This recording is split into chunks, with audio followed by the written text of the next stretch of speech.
Good morning students.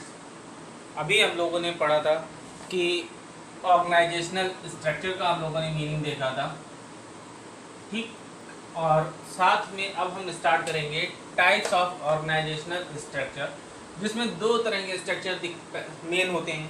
पहला होता है फंक्शनल स्ट्रक्चर, दूसरा होता है डिविजनल स्ट्रक्चर। सबसे पहले हम लोग स्टार्ट करेंगे फंक्शनल स्ट्रक्चर के साथ। Functional structure, when the activities or jobs are grouped keeping in mind the function or the job, then it is called functional structure। जब हम बिजनेस में क्या क्या एक्टिविटीज़ होने वाली हैं, किस किस तरह की परफॉर्मेंस होगी, कौन कौन से हमें काम करने पड़ेंगे, क्या क्या फंक्शंस रहेंगे, इन चीज़ों को ध्यान में रखते हुए हम ऑर्गेनाइजेशनल स्ट्रक्चर डिसाइड करते हैं। वो हमारा क्या कहलाता है? Functional structure. क्योंकि वहाँ पे मेन क्या है?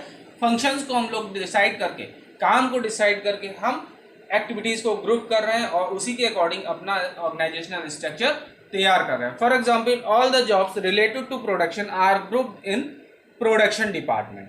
प्रोडक्शन से रिलेटेड जितनी भी एक्टिविटीज़ थी, हमने क्या किया? एक डिपार्टमेंट अलग बना दिया, उसको हमने फंक्शन के अकॉर्डिंग किया ना। प्रोडक्शन एक अलग फंक्शन है, उसको हमने क्या किया? फंक्शनल डिपार्टमेंट में डाल दिया, ठीक। Related to sales in sales department, sale से रिलेटेड जितनी एक्टिविटीज़ होनी थी उनको सेल्स डिपार्टमेंट में डाल दी। Related to purchase in purchase department and so on. Finance से रिलेटेड एक्टिविटीज़ होंगी तो क्या होगा? फाइनेंशियल डिपार्टमेंट में जाएगा।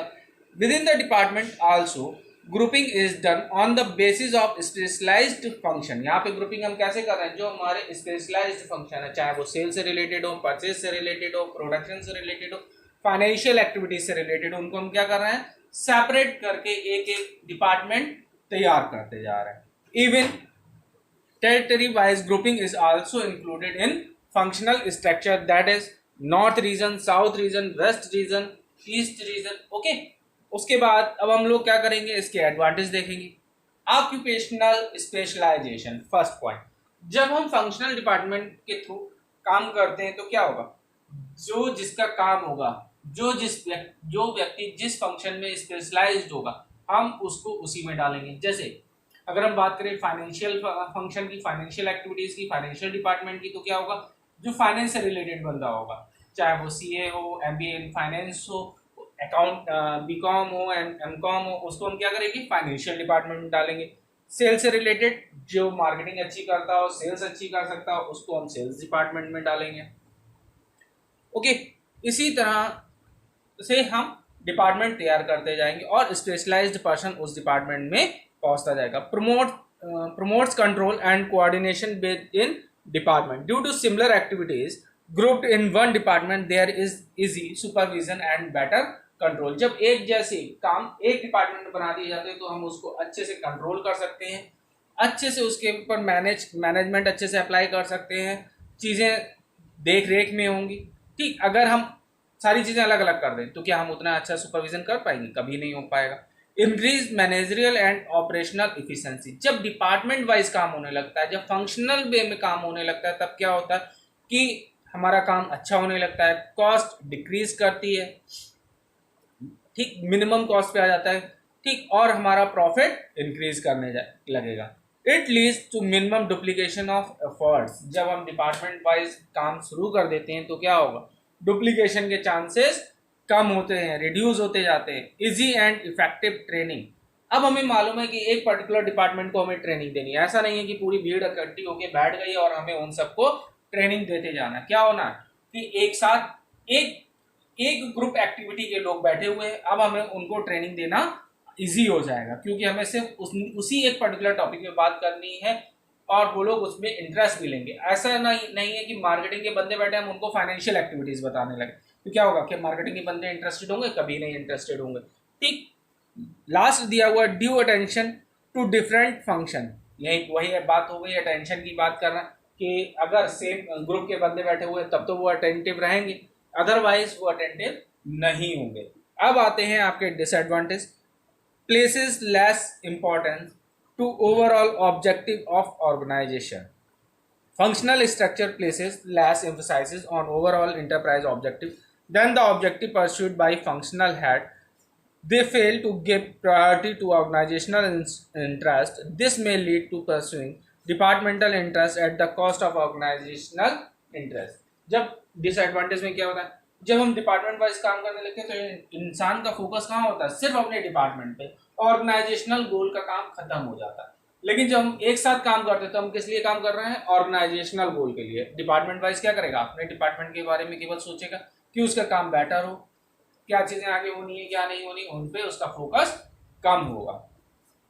प्रॉब्लम ऑफ कोऑर्डिनेशन, जब हमने डिपार्टमेंट वाइज काम स्टार्ट कर दिया तो वर्क कैसे अच्छे से होता है, कोऑर्डिनेशन के थ्रू। लेकिन क्या एक डिपार्टमेंट दूसरे डिपार्टमेंट को उतना ही कोऑर्डिनेट कर पाएगा, उतनी ही अच्छे से फंक्शनिंग होगी। जैसे अब हमें परचेज करना था, परचेज करने के लिए हमें क्या करना होगा, परचेज प्रोडक्शन वाले ने बताया कि हमारे पास स्टॉक खत्म हो रहा है, प्रोडक्शन डिपार्टमेंट कहाँ जाएगा, परचेज डिपार्टमेंट के पास, वहाँ ऑर्डर तैयार कराएगा। परचेज डिपार्टमेंट तैयार करने के बाद कहाँ जाएगा, फाइनेंशियल डिपार्टमेंट के पास, वहाँ रिपोर्ट लगाएगा कि इतना पैसा अलॉट कर दिया जाए परचेज के लिए।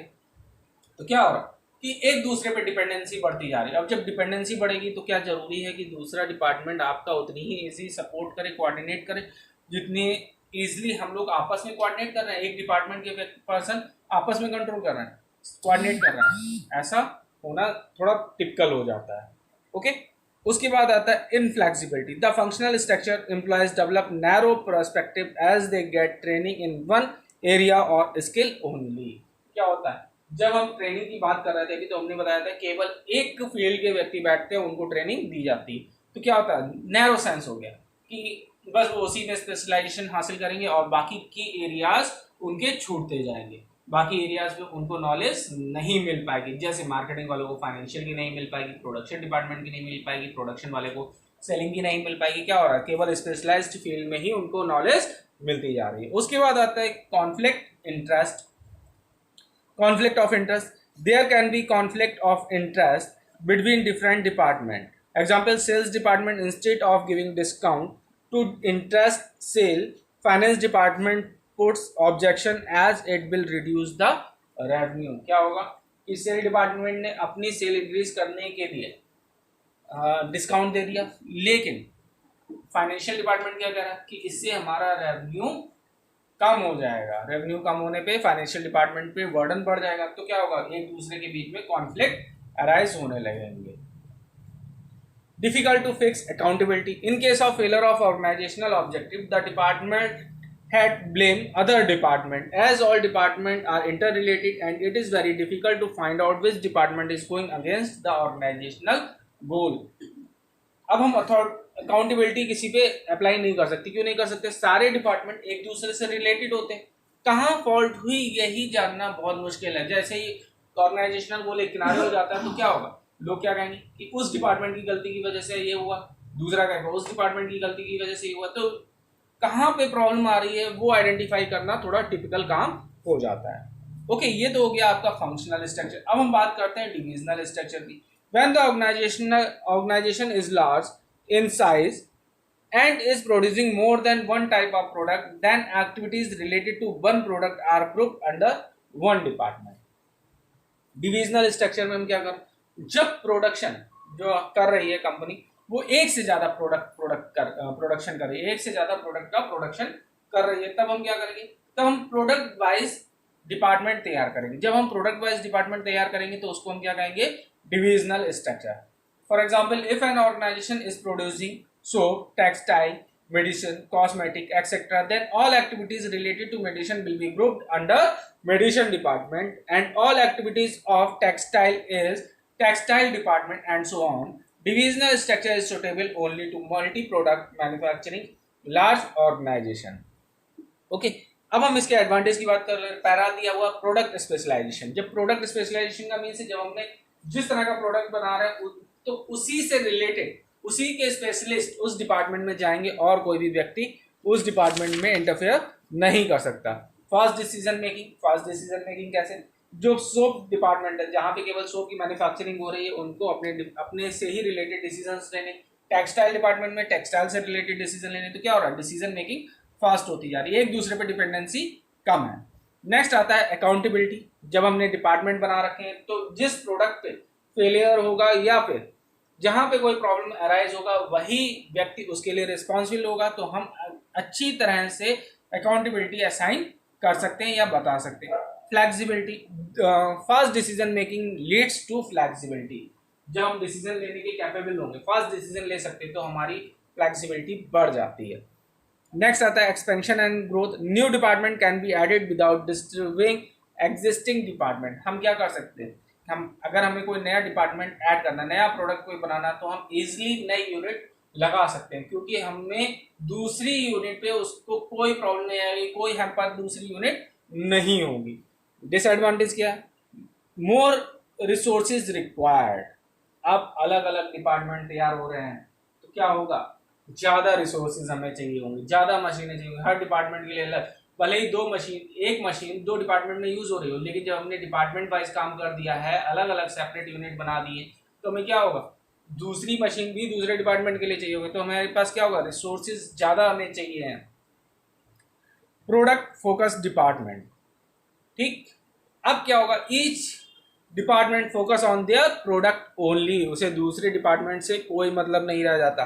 कॉन्फ्लिक्ट में arise among department on allocation of resources के एलोकेशन को लेके डिपार्टमेंट्स में आपस में कॉन्फ्लिक्ट अराइज हो सकता है। इंक्रीज इन कॉस्ट, जब हमने अलग अलग डिपार्टमेंट बना दिया तो डुप्लीकेशन के चांसेस भी बढ़ जाएंगे, क्योंकि एक काम जो एक डिपार्टमेंट में हो सकता था, वही अब काम अलग अलग डिपार्टमेंट में भी हो रहा है, तो क्या हो रहा है, डुप्लीकेशन ऑफ वर्क होता जा रहा है, तो क्या होगा, हमारी कॉस्ट इंक्रीज कर जाएगी। ओके, इसके बाद आपकी बुक में एक नेक्स्ट टॉपिक दिया, difference between functional and divisional structure. उसको आप लोग तैयार करना शुरू कर दें, उससे रिलेटेड क्वेश्चंस अराइज होते हैं। Okay, thanks.